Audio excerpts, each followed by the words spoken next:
This is Team 2's prototype for Project 2. Since we wanted to keep with the A&M style, the navigation is mostly the same as the A&M styles for their websites.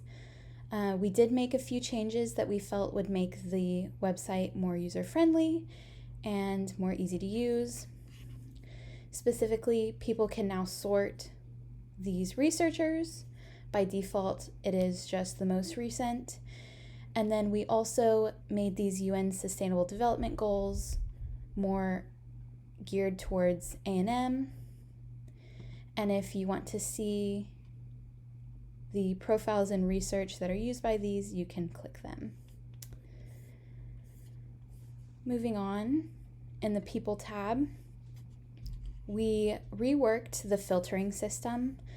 We felt that it would be more user-friendly if there would be a scroll bar and if this information was immediately visible. These can be clicked and checked for filtering. There's also options to filter by page and how many items per page. These can also be sorted and exported. Within the people, we have basic information about each of the scholars, as well as their immediate subjects that they work with. Most of this information is things that are already available in the Scholars site, just formatted in a way that can be used a little better. The main changes are being able to access the Scholar connections instantly just by logging in. And then we also added a timeline. This timeline sorts everything that the scholar has worked on, including publications and grants, different research, as well as teaching experiences in a organized way. And then, of course, the Connections tab, which explains how these scholars are connected with other researchers. This tab is only accessible if you log in.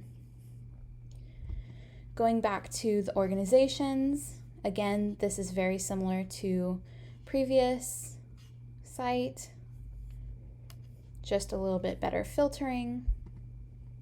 And then the research is also much more easily accessible, and the main point is to view the research, not just seeing that it exists.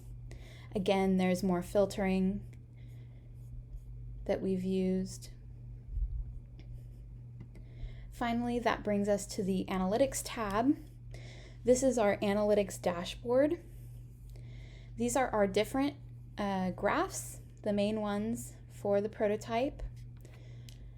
They can be filtered by scholars, publications, grants, and organizations, and they can be accessed either by clicking these tabs or by clicking the graphs.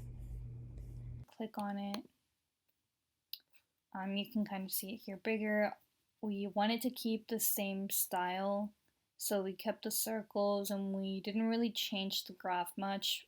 The only problem with theirs was that it was a little too overwhelming, so we wanted to simplify it, but again, keeping the same style, so we kept the same style. This is, these are different people, the connections. You can't really get into like detail or specifics, so once you zoom in, you're able to see more detail, like you're able to see it more in depth. So once we zoom in, so that's one connection, and you'll keep zooming in, and you are able to see that one person's like connection. So all of these are the connections that this person has. Once you hover over it, you're going to be able to see all the names.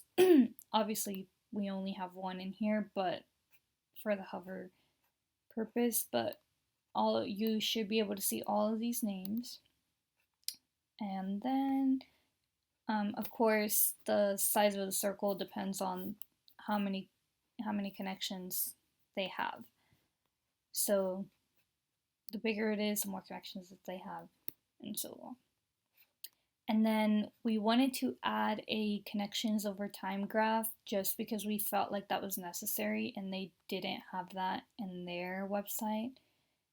Again, keeping the same style, keeping the same circle theme. So again, of course, the bigger the connection, the bigger the circle, the more connections that they have. And this is kind of a little timeline. This is, you can see the years down here. So you're able to see that this is space, water, health, and other. And then here we just have a list of the connections.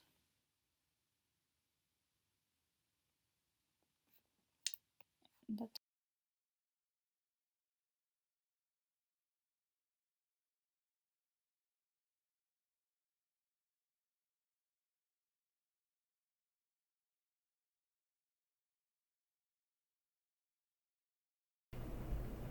All right. As for our publications graphs, so what we have here are number of publications per year, types of publications over time, and a pie chart showing publication types.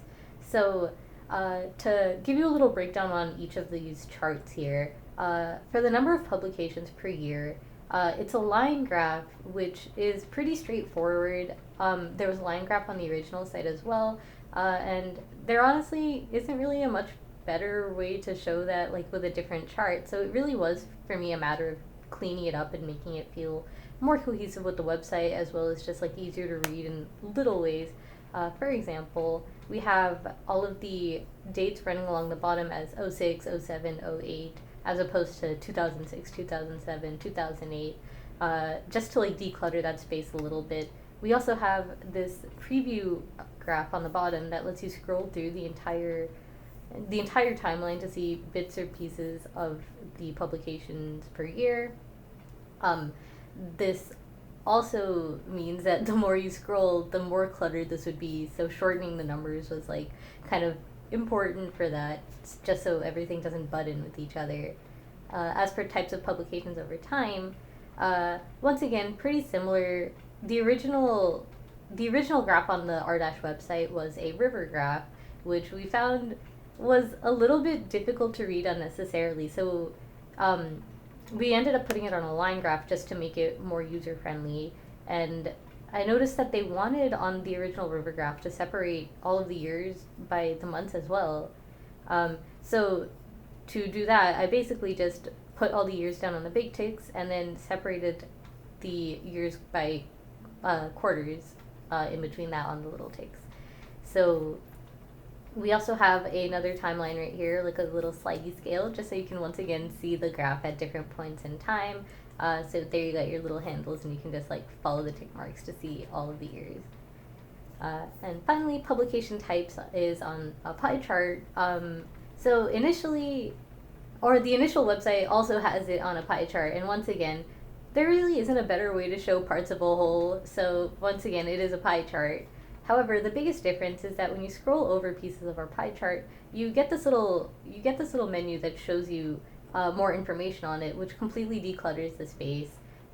This is also really important because we have a miscellaneous tab here instead of what was originally there, which was just a huge breakdown of every tiny category that was almost insignificant to talk about in comparison to, for example, academic articles, of which there are almost 140K, when there was like another category with like 2, which just doesn't really show that well on a chart like this.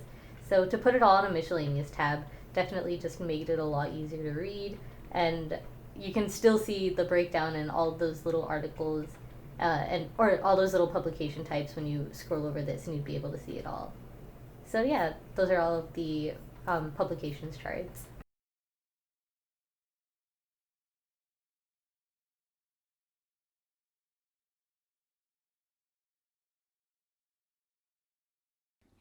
Okay, so this is Team Two's walkthrough of the grants page.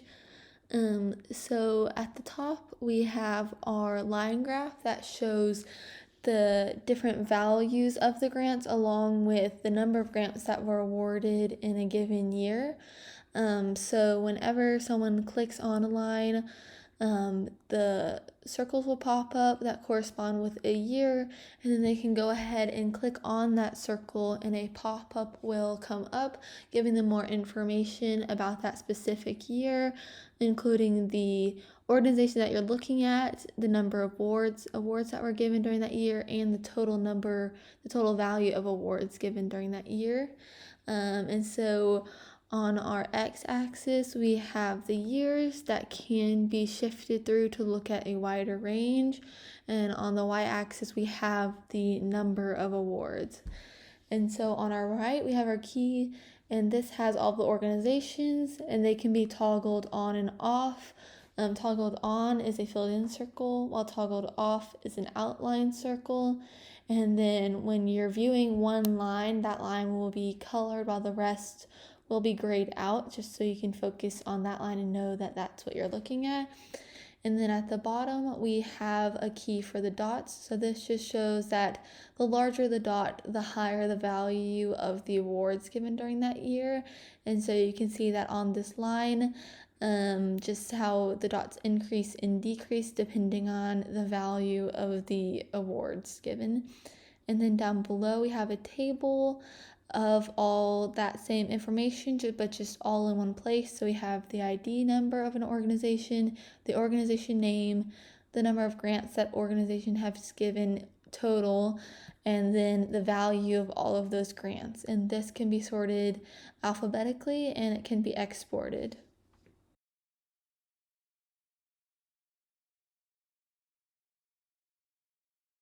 So this is the organizations page. It is modeled after the current A&M layout. It does have a few tweaks though to make it more visually appealing and cohesive.